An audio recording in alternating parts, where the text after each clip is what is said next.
When such horrific images started circulating out of Syria this week, what were the first questions you asked yourself as a journalist?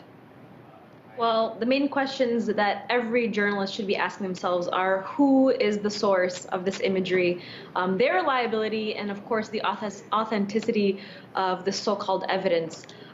For one, the footage coming out of the Khan Khaitoun chemical weapons attack are coming from one major source, whom are the White Helmets, who is a first responder organization that claims to be impartial, of course, yet they've been caught working directly with Al-Qaeda. They are embedded with Al-Qaeda and are heavily armed themselves. They've been caught faking rescue videos to promote regime change, and just so happened to receive over $23 million from the U.S. government and millions more from the British government. And of course, we can't forget that those two countries are pro-regime nations who are arming other rebel groups in Syria. And they're also founded by a PR firm that specializes in war propaganda.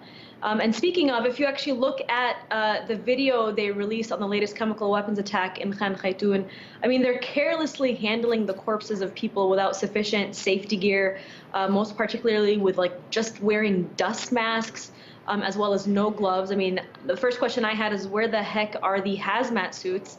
Although this may seem completely insignificant to the layperson, one has to understand the nature of sarin gas that the opposition claim was the agent being used. I mean, within seconds of exposure to sarin gas, the effects of the gas begins to target the muscles and nervous system. There's an almost immediate release of the bowels and the bladder, and vomiting is induced.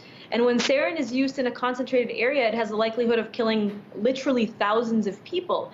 Yet it raises serious questions that with such a dangerous gas, that the White Helmets are treating bodies with little concern to their exposed skin, and they're not really acting as professional nurses or doctors in the way that they're treating these victims.